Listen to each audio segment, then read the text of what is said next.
Hey everybody, it's me, Angel Benton. It is time for another edition of Angel Sudsy Recap, where we delve into the world of daytime television and we do a few reality shows on the side for now.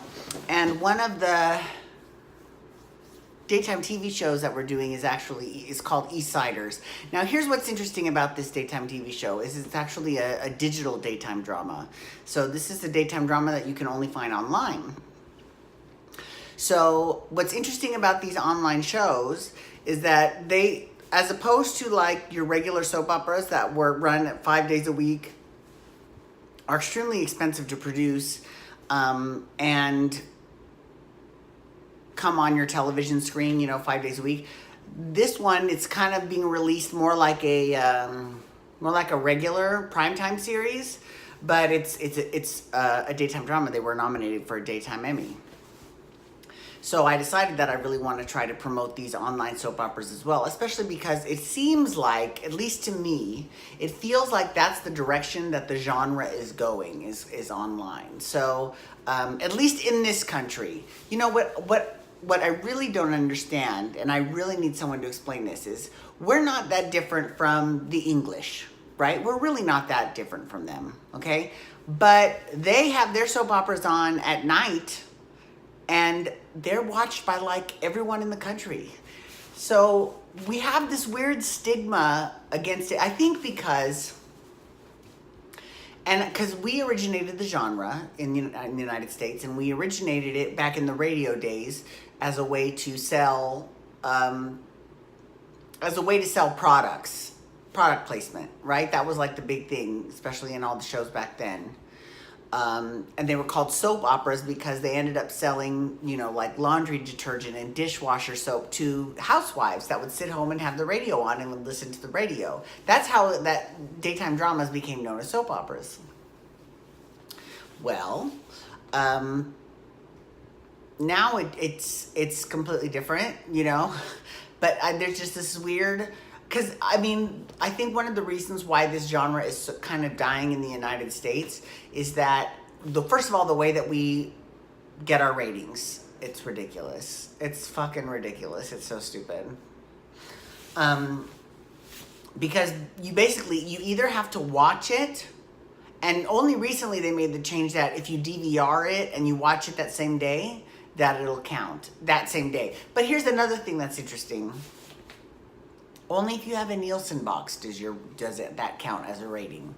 Which we have technology now. We can, anytime someone uses the CBS app or CBS.com or or Netflix.com or we'd be able to track all of that. So I'm not quite sure why the networks are just so damn insistent on keeping themselves in the dark ages in terms of their ratings. So anyways, that was a very big and long rant. Completely, it wasn't necessarily off topic, but that's why I'm doing daytime dramas on digital daytime dramas, so that I can continue to provide commentary. Okay, so this is Eastsiders. Now, what's interesting though also is that they have the whole season up. So I could easily just binge the whole season. But because I know it's different from soap operas, I'm going to be watching it more like a weekly show as opposed to seeing it every single day. Because that's what I did with those reality shows in between. So I'm on episode 2 of Eastsiders. Okay, so it starts off with Jeremy. And here's the thing about Jeremy. That last episode, Cal was making reference to he's a fetus, he's a baby, and it's like, he's no twink by any stretch of the imagination. Like, first of all, and they're not that old either. So like, I could get it if they were like, bears and there was a twink, then if there was a lot more difference in age, obvious difference in age, then I would understand that. That would be fine. But not so much. They don't look like they're that apart in terms of age. So I'm starting to think, now I could be completely 100% wrong on this. Well, first of all, wait, let's talk real quick about this. So you remember Kathy, the fierce chick from last time who was just hysterical? She's played by Constance Wu. We got to meet her boyfriend. And, this was their 6-month anniversary. And, she gets drunk and she starts telling him that, she's never really had an anniversary with other guys, And the main reason why she hasn't is because she's never gotten any presents on her anniversary.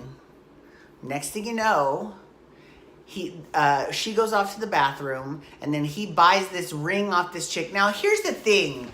We need to stop this narrative right now, because that's kind of annoying. Like, so let's pretend that I'm Constance, or I'm Kathy. So I'm Kathy, and I come back, and my boyfriend gives me this ring, and we have a happy little moment, and I think he's asked me to marry him, but who knows, right? First of all, I really like him. He's really cute, and he's really sweet, and he's a good catch. So, good for you, girl. You better get it. Okay, but if I then looked on television and I saw that my man had actually just bought that ring from some other chick the night before, or the day before, or that party, I mean, like, I would be pissed. I'd be like, you're gonna buy me a fucking proper ring, okay? I mean, for real. Speaking of that, it's kind of interesting how for these digital daytime dramas, they curse. Now, they haven't actually cursed so much yet. I mean, I'm only 2 episodes in, but they did have a song that said something about fuck you or something about that, like that, in one of the songs that they were playing. So I was like, okay, so this is another way that they're circumventing the American broadcast standards, because, that's another benefit to being an online soap opera. Okay, got it. So we see Jeremy at the beginning, and he's talking to his mother, and he's talking about how he's going to this party, and he doesn't think the world's ending, but he's still going to this party, and he's going with this guy, Tom, who's a writer. He's aspiring. And we hear him talking some weird, I want to say German language. Maybe it's German, might be Finnish or Dutch, or it might be some European language, right? So, and obviously we find out then that this takes place in 2012, because that they're going to a party for the end of the world. Okay. Remember when that was a thing, when the Mayans thought like, oh, the end of the world's going to end in December of 2012, and everyone's like, okay. And then what do you know? We're all still here. That's kind of how I feel about all doomsday prophesizers. You've got people that are saying that, the world's going to end on this date, and then that date comes and goes, okay, well, I'm waiting for the world to end, so, yeah. So anyways, Cal and Tom, they go to this party, right? And Cal instantly starts to drink a lot, heavily. And, I guess because Tom had slept around with him, or maybe they have an open relationship. I don't really quite know just yet. I'm sure I'll be figuring this out as the series goes on. But, because Tom's messed around with Jeremy,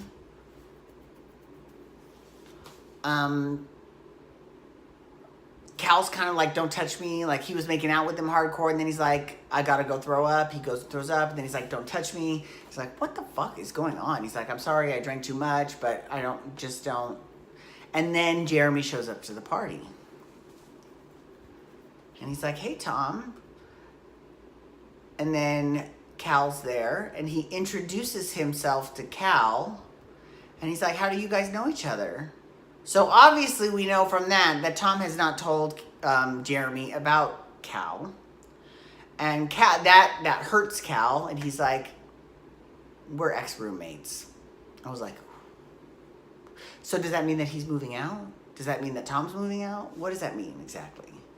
So Tom's like, my friend's drunk. I need to go tend to my friend. And he runs after Cal.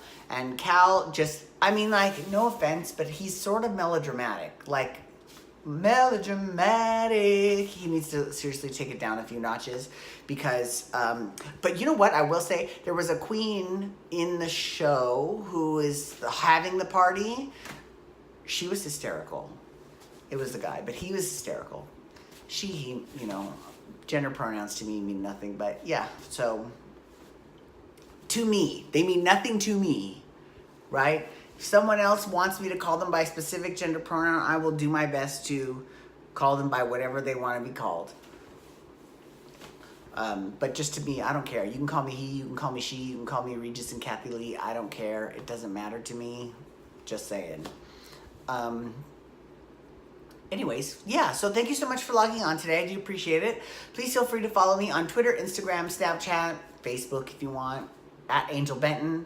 You can hashtag Eastsiders to talk Eastsiders, or you can also hashtag Bold and Beautiful to talk the Bold and the Beautiful. I'm doing that next.